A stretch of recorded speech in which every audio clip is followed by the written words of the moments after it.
오늘 함께 봉독할 말씀은 로마서 2장 1절에서 16절까지의 말씀입니다. 로마서 2장 1절에서 16절까지 말씀, 저 한 절, 성도님 한 절 번갈아 교독하겠습니다. 제가 먼저 1절 읽겠습니다. 그러므로 남을 판단하는 사람아, 누구를 막론하고 내가 핑계하지 못할 것은 남을 판단하는 것으로 내가 너를 정죄함이니 판단하는 내가 같은 일을 행함이니라. 이런 일을 행하는 자에게 하나님의 심판이 진리대로 되는 줄 우리가 아노라. 이런 일을 행하는 자를 판단하고도 같은 일을 행하는 사람아, 내가 하나님의 심판을 피할 줄로 생각하느냐? 혹 내가 하나님의 인자하심이 너를 인도하여 회개하게 하심을 알지 못하여 그의 인자하심과 용납하심과 길이 참으심이 풍성함을 멸시하느냐? 다만 내 고집과 회개하지 아니한 마음을 따라 진노의 날, 곧 하나님의 의로우신 심판이 나타나는 그날에 임할 진노를 내게 쌓는도다. 하나님께서 각 사람에게 그 행한 대로 보응하시되 참고 선을 행하여 영광과 존귀와 썩지 아니함을 구하는 자에게는 영생으로 하시고, 오직 당을 지어 진리를 따르지 아니하고 불의를 따르는 자에게는 진노와 분노로 하시리라.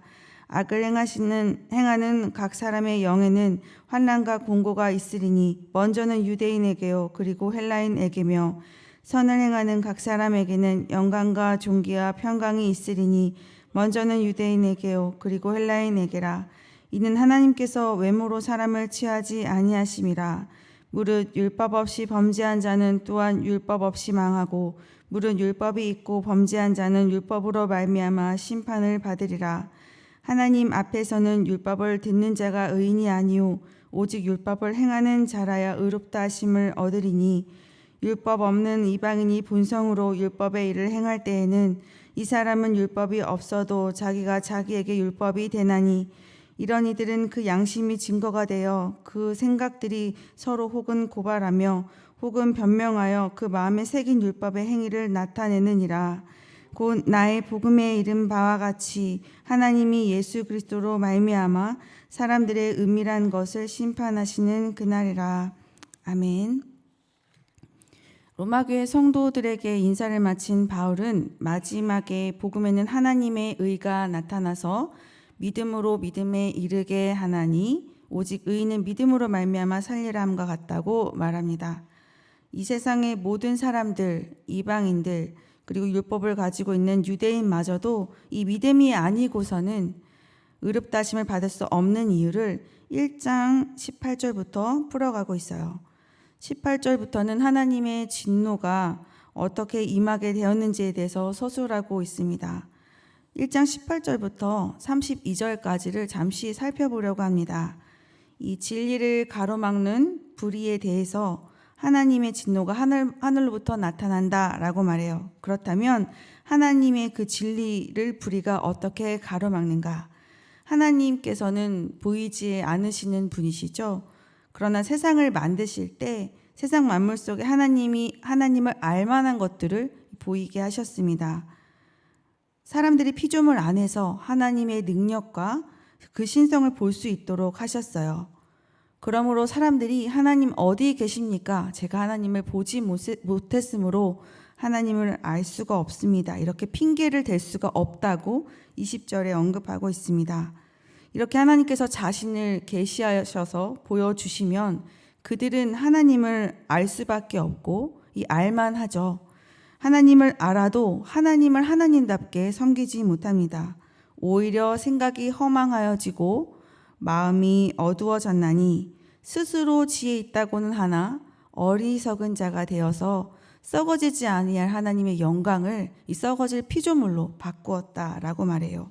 이것이 우상 숭배입니다. 그러니 하나님께서 이들을 그냥 내버려 두십니다.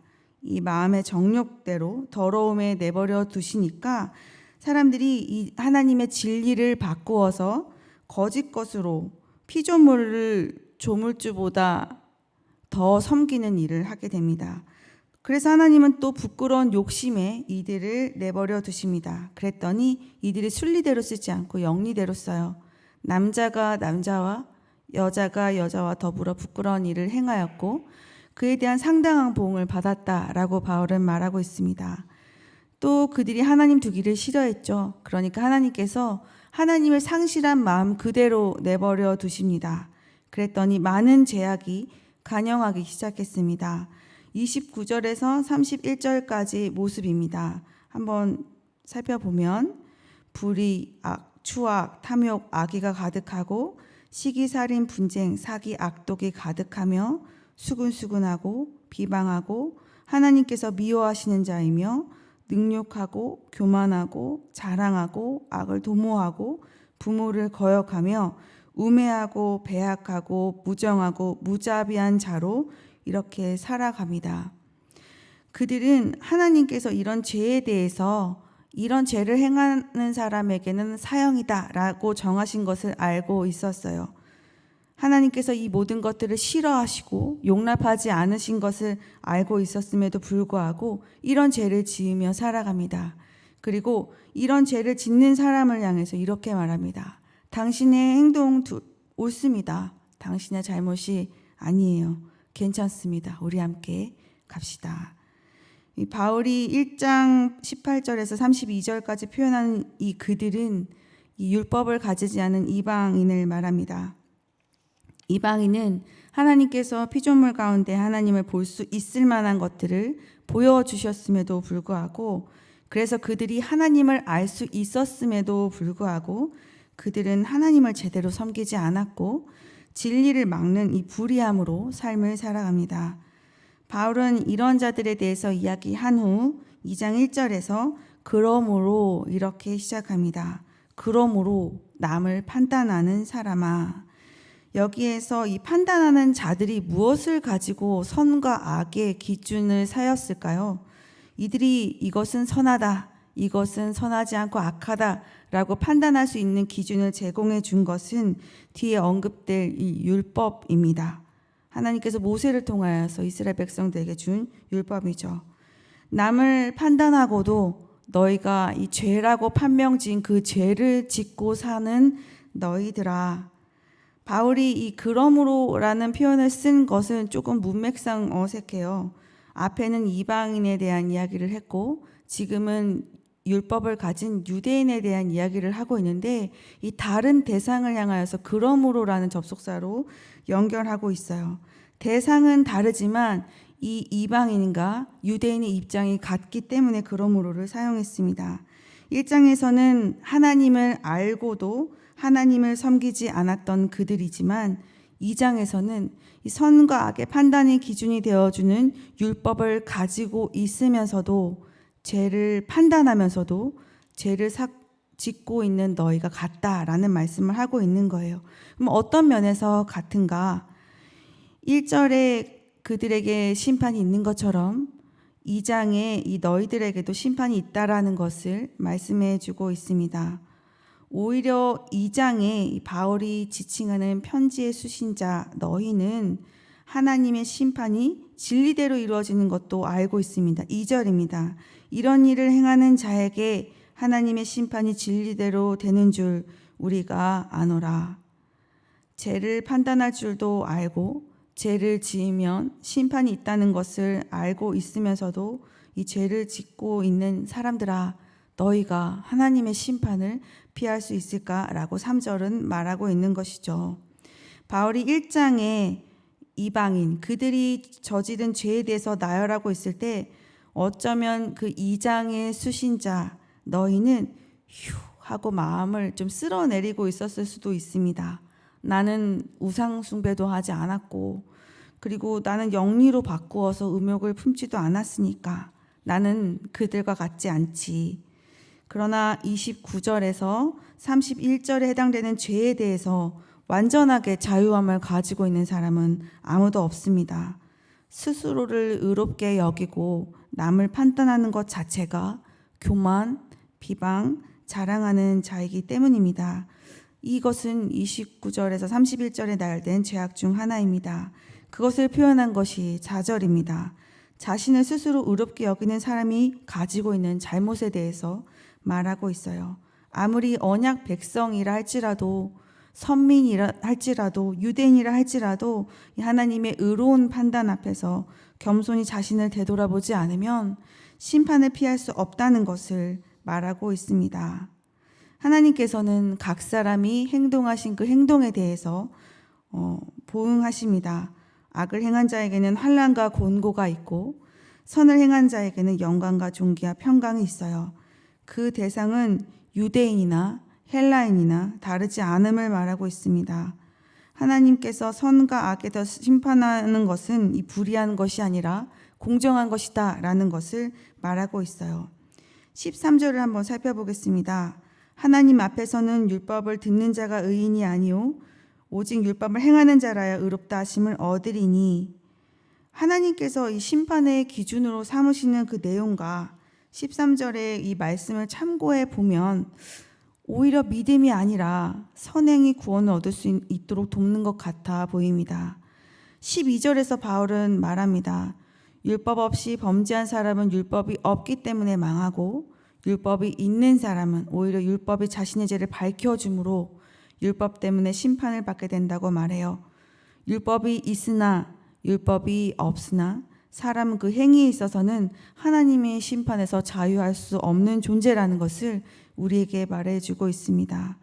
그렇다면 율법이 없는 사람은 불공평한 것 아닙니까? 이들에게 주지 않아서 이들은 분명하게 율법의 잣대로 분별할 수 없잖아요. 이런 질문을 우리가 해볼 수 있는데요. 유대인의 그 의로움의 기준이 율법이라면 이방인의 의로움의 기준은 그들의 양심, 그것이 바로 증거라고 바울은 말하고 있어요. 율법이 가르쳐주지 않아도 일반적으로 통하는 공동의 선이라고 여겨지는 것들이 덜어 있습니다. 때때로 이방인의 마음에도 동의가 되는 선과 악이 있다는 것이죠. 살인이나 절도, 간음, 부모를 거역하는 것은 누가 설명하거나 설득하지 않아도 죄가 되는 것을 알고 있습니다. 나도 모르는 사이에 하나님의 도덕법은 우리의 마음에 다 있는 것이죠. 그렇기 때문에 사실 유대인과 유대인이 아닌 이 이방인은 동일한 출발선상에 서 있는 것입니다. 심판을 피할 수 있다고 핑계할 수 있는 것이 그 아무에게도 없다라는 말을 하고 있어요. 피할 수 있는 핑계를 댈 만한 사람도 아무도 없고 행위로 구원의 결승점에 도달할 사람도 아무도 없습니다.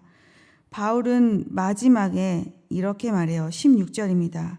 곧 나의 복음에 이른 바와 같이 하나님이 예수 그리스도로 말미암아 사람들의 은밀한 것을 심판하시는 그날이라. 이 16절은 앞에 13절과 연결되어 있습니다. 13절입니다.